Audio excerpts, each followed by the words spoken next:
What's going on? It's your friend Danavan Hylton, back for another day of serving as a substitute teacher.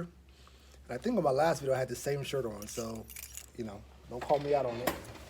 So, just want to share my thoughts real quick. Of course, this feedback, case studies, especially for me to become a better individual, but also just to share my thoughts, especially for just parents that may not be an educator like myself and may not see all the ins and outs that go on, and just really to get more empathy, if you will, and compassion of what it takes to be an educator, especially in the public school system. And so I wrote down a few thoughts. I'm just going to reiterate again, and I've heard this from students as well as administration, that male presence is, as educators, is so important. Male presence as an educator is so important. Just simply because you can just feel the energy, and you can see that some of the children, want that male presence, need that male presence. And what I mean by male presence, though, strong, balanced, leading male presence, not coming down on them, and all that, but just being there and being that presence, if you will. And it's funny because I'm at a different school this time, and I always speak of the school to prison pipeline. I always speak on that, and that's just because my mindset. Just as I'm just become aware and knowledgeable of certain things, I just think about those things when I'm going through my day, and you can kind of see where some of the kids are more, as they say, challenging or troubled, if you will, to educators. And it's funny because I have an opportunity to serve as a official for youth basketball and youth baseball, and I've served as an official for basketball and baseball for several years in a particular area. And so some of the kids, when I first came into the school today, and even to the classrooms, they were like, "Oh, you're such and such, you're such and such." So I have a good relationship with them now as an official. Now, they may not have liked the calls that I made as an official, but we built a relationship enough to where when I came into class, it was a high five and it was a fist bump or whatever. These are young men too.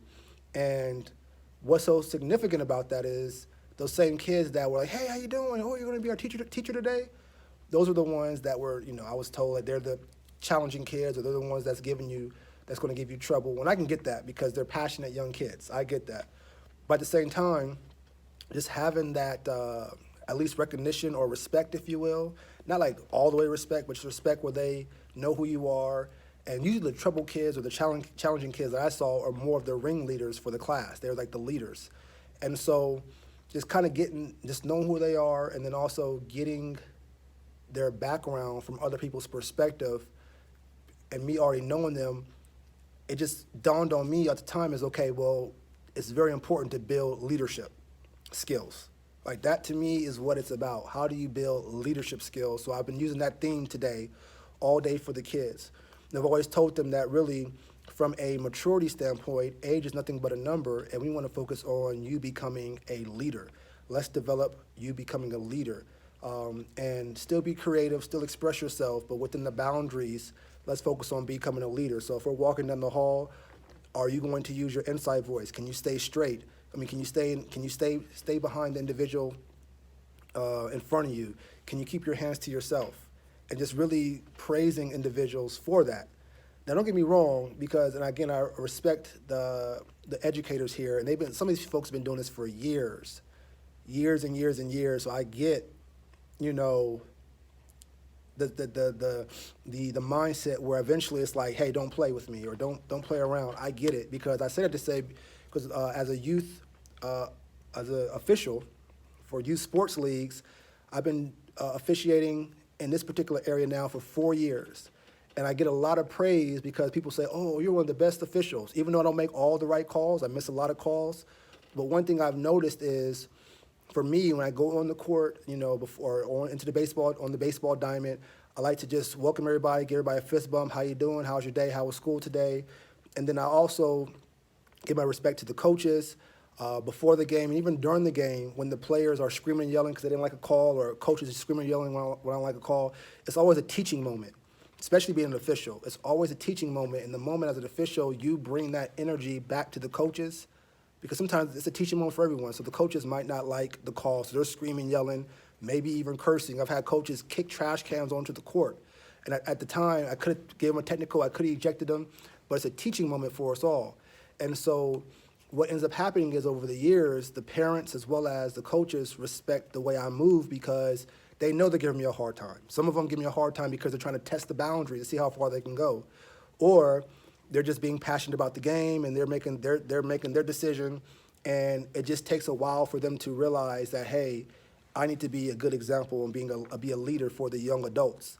Because if we don't, as adults, become good leaders, then the children pick that up, and then they're screaming and yelling and cursing. And you can see that. You can see that with a lot of the teams that I officiate as far as their games. And so over the years, though, over the years, I've noticed, going into my fourth year, I got a better understanding of how things go. I have a better understanding of the coaches. And then I kind of know who the ones that are like passionate are going to give me a hard time. And I find myself a few times getting into a attitude where it's like, hey, don't mess with me, or hey, it's going to be my call. And I can see where I can become jaded is the word I'm looking for. And just kind of just lose that passion and energy of being a patient leader.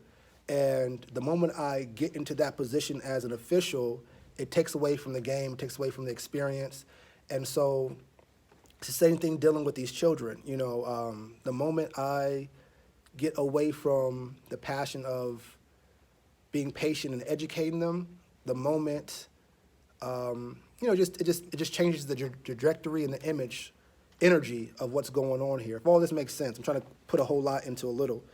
But, and so I say that because it was experiences where, I was, hey, how you doing? Introducing myself, and then some teachers would come in because they're helping me have my back, but it was very stern and very direct. And you could just see the kids switch from that. So maybe my attitudes would be different, and if I'm an educator for multiple years and I've been doing this a lot and you're giving your all, and like myself, I'm not an educator, so when I went to parent-teacher conferences, I'm going there and they're thinking that it's the educator's job and they're not doing something, and they have to deal with, educators have to deal with the students, they're dealing with the administration, they're dealing with parents, and if you're not actually walking this experience, then you really can't speak on it. And about who's not doing what. You really can't speak on it. And so I say all to say, for one, I have so much respect for the educators. Like I would say I have so much respect for officials, because everybody has something to say, but they're not willing, if they have the opportunity or if it's within their control, to actually, if they have the time, to come in and do this. A lot of people it's easier to complain, and I get it, instead of possibly being the change that you want to see. And so I'm bringing this all back to say that leadership development, which I think is really the whole point of education, or, you have 30 kids in one class, it's one teacher, and you're trying to give everyone their respective time. Some are ahead of others, some don't get the attention maybe at home, and so you're working with the student, and then another student comes because they're doing the work and they have a question and they're trying to get things done, and it's just hard to attend to everyone. So that's why it's important to create that leadership, develop that leadership, because a student may have to recognize, hey, the educator is talking with another student. Let me just be patient and wait for this, put my hand up and wait for this educator to come to me, compared to running around and throwing pencils or going to the next student and being distracted because they're waiting for me to get to them, if that makes sense. And so we definitely want to have a mindset of building the students up so that we can maintain that energy. I've gotten a lot of, oh, you're the best sub and you're the great, but I'm new to this. I have a lot of energy, but if I was doing this for X amount of years, would I have the same energy? Would I have the same attitude? I pray I would, but that's something I just don't know. So leadership development, hopefully all this makes sense. I'm just giving you a quick case study of this. I do feel like, again, you got to raise the pay for teachers. I don't know how that's going to work. I'm not into the details. I think everyone in the administration, everyone at school, to include the janitorial team, custodial team, and everyone, just needs to make sure they have a pay raise, because this is where it all happens. Public school, at the minimum, is where it all happens and where we're building leaders and we're building character. And we need as much resources as possible. I'm not saying there's not here or not enough. I'm not saying, I'm not complaining, but I'm just saying it's just very important for us to have as many resources as possible to support our educators, to support the administration, to support the custodial team, so that we don't necessarily need, as far as the students go, a sheriff's officer here. You know, like, and I do feel like, respectfully, you know, I don't see children getting treated any different than the adults. So if you have a sheriff's officer that's just, you know, on their style, that child could be introduced at a very early age to law enforcement that may not be willing to work with them. And that can change the whole attitude of a child growing up and going into life. And the thing is, especially in public school, if we're not preparing students to be great leaders with great characters by the time they graduate and they go into society, it's going to be more challenging for society. So we have to pour into the education system. I'm not, and everybody's saying, well, that's why we should do it this way or that way when it comes to education. I'm not here to talk about that. I'm just saying either way it goes, we have to develop leaders. We have to develop character. And it's not all the educators' fault, because, you know, you have some children that you could just tell like are neglected at home. You could, respectfully, because I don't know what's going on, but you could tell that some just have some challenges at home, and they come here and they're bringing that same energy, or that's all they know, and you're trying to build characters and leaders with that individual within a really short amount of time with 28 other students that you have to tend to. So it's a lot. And so that's why I just feel like these are things that I was not aware of and I didn't know until I actually put myself in the position. That's why I have the highest respect for our educators, and to be fortunate to have a public school system, regardless if it's, you know, if we have to fix some things or not, to have an education system that's free. I think that's very, very important, and that's a benefit.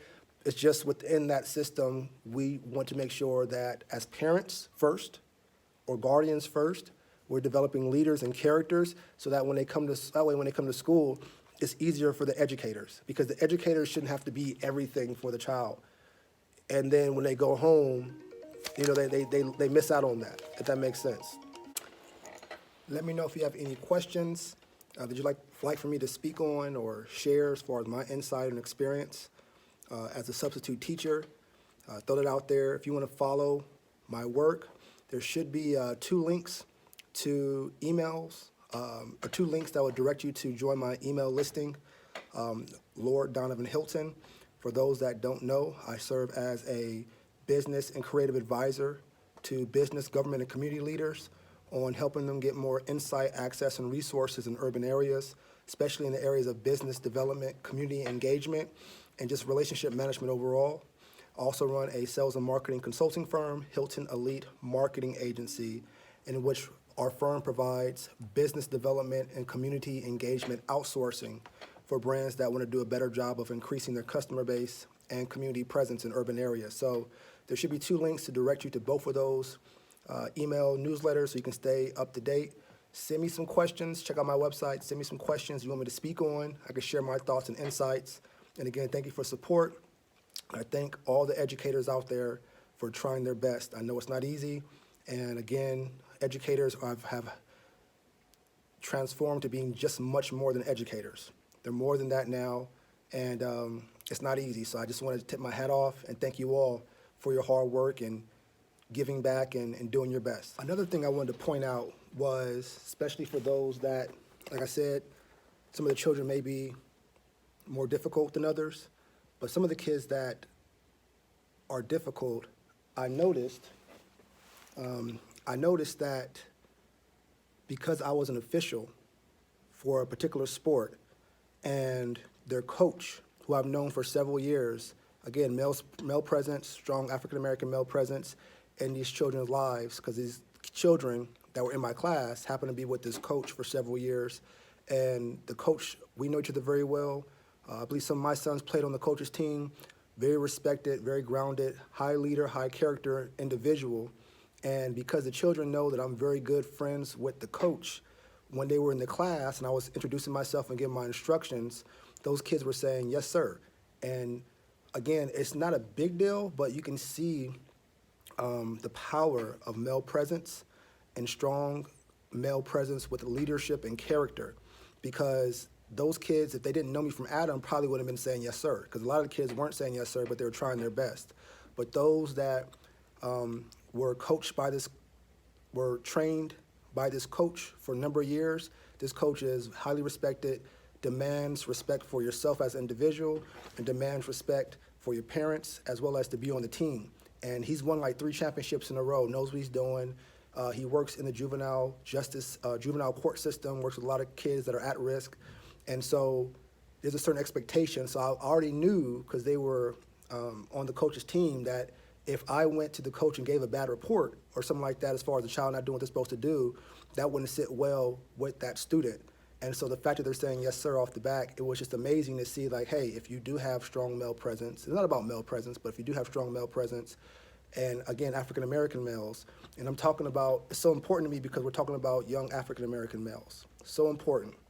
And so that strong male presence from the coach, and knowing that I have a strong male presence, and the coach and I know each other, and I'm in the classroom with the student, they already were like, yes, sir, and they're a leader, you know, and for their class. So it's very important to have that strong male presence on a consistent, in a consistent way, because you can see that those students will get in line in so many words, because male presence needs strong male presence. So let me know your thoughts.